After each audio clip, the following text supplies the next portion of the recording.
खबर बहुजन समाज पार्टी के बारे में है, जहां बहुजन समाज पार्टी की सुप्रीमो सुश्री मायावती को मूर्तियां लगवाने के केस में सुप्रीम कोर्ट से बहुत बड़ी राहत मिली है। और ये राहत बीएसपी सुप्रीमो के जन्मदिन वाले दिन ही उनको मिली है। आपको बता दें, सुप्रीम कोर्ट ने बुधवार को बहुजन समाज पार्टी की सुप्रीमो मायावती को एक बड़ी राहत दी है। कोर्ट ने उस याचिका का खारिज कर दिया है जिसमें यूपी सरकार द्वारा बजट से 2000 करोड़ रुपए खर्च किए जाने की जांच की मांग की गई थी, जिसमें इन पैसों को लखनऊ के अंबेडकर पार्क में मूर्तियां लगवाने में मायावती सरकार के दौरान खर्च किया गया था।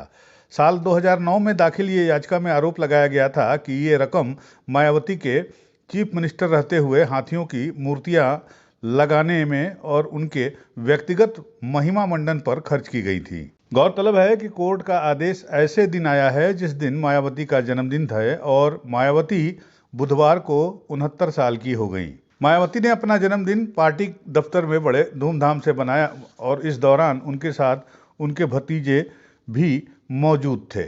अपने जन्मदिन के अवसर पर बुलाए गए मीडिया कर्मियों से बातचीत करते हुए बसपा सुप्रीमो और पूर्व मुख्यमंत्री मायावती ने कहा कि इंडिया गठबंधन का अब कोई भविष्य दिखाई नहीं दे रहा है और जिस दिन कांग्रेस और भाजपा जैसे जातिवादी दलों के लुभावने वादों वाली राजनीति को जनता समझ जाएगी, तब बसपा की दोबारा जोरदार वापसी होगी। मायावती ने आरोप लगाया कि कांग्रेस और भाजपा जैसे पार्टियां बीएसपी को खत्म करना चाहती हैं, लेकिन यह संभव नहीं होगा। मूवमेंट के हित में पार्टी के लोगों को हमेशा की तरह इस बात में सावधानी के तौर पर उन्हें ये आगाह करना चाहती हूँ कि पिछले कुछ वर्षों से बीएसपी के विशेषकर दलित बेस वोट को कमजोर करने व उसे तोड़ने के लिए अब यहाँ कांग्रेस, बीजेपी, सपा व अन्य जातिवादी पार्टियां भी आए दिन किस्म किस्म के साम दाम दंड भेद आदि अनेकों हथकंडे इस्तेमाल कर रही है, जिनसे इन्हें कदम कदम पर जरूर सावधान रहना है। हालांकि इस मामले में मैं भी इन्हें समय समय पर काफ़ी सचेत करती रहती हूँ, वरना ये सभी जातिवादी पार्टियां इन्हें कभी भी सत्ता में आसीन नहीं होने देंगी।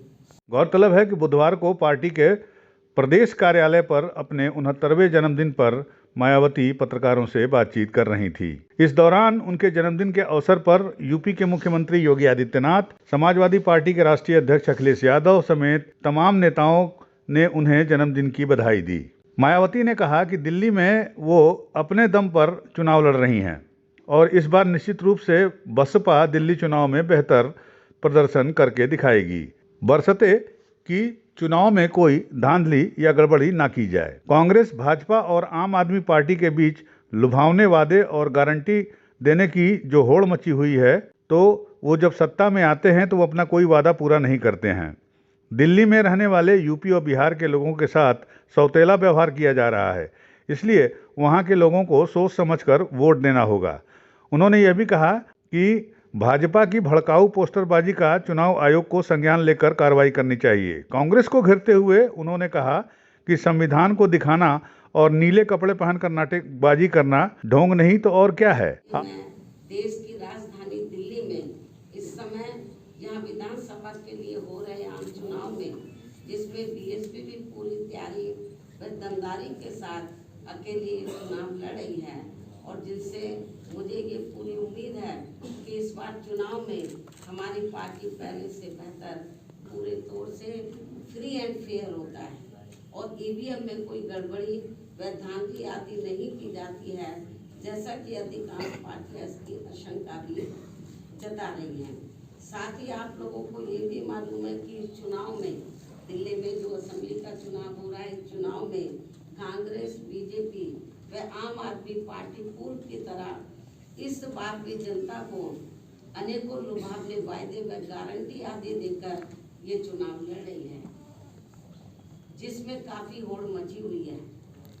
जबकि इन पार्टियों ने यहाँ कई बार सत्ता में रहकर अपने किसी भी चुनावी वायदे को पूरा नहीं किया है।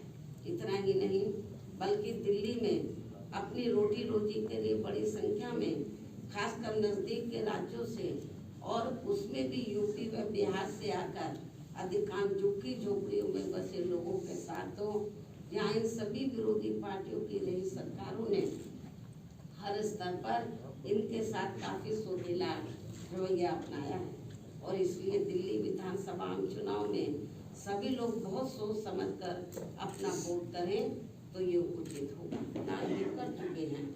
ऐसे में कदम कदम पर कांग्रेसी नेताओं द्वारा संविधान को दिखाना व नीले कपड़े आदि पहनकर किस्म किस्म की नाटकबाजी करना, ये सब यहाँ दलितों एवं अन्य उपेक्षित वर्गों के साथ इनका छलावा व ढोंग नहीं है तो और क्या है।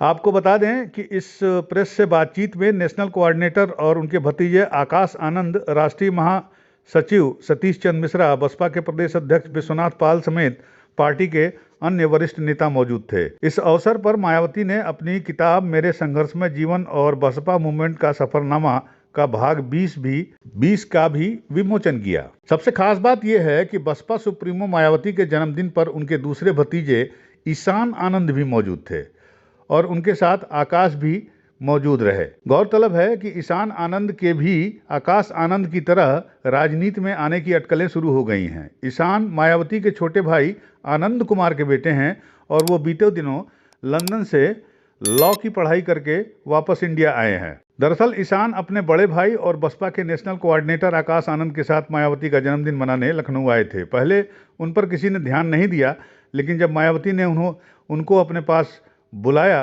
तो लोग हैरान हो गए। मायावती ने खुद ईशान का परिचय दिया और कहा कि ये बीते दिन लंदन से लौटे हैं और अपने पिता का बिजनेस संभाल रहे हैं। गौरतलब है कि ठीक इसी तरह मायावती के पहले भतीजे आकाश आनंद, जो कि पार्टी के महासचिव भी हैं, उनको कई मौक़ों पर मायावती के मौजूदगी के बाद उनका पॉलिटिक्स में एंट्री तय की गई थी। यूपी न्यूज़ 9 के लिए लखनऊ से इजहार अहमद।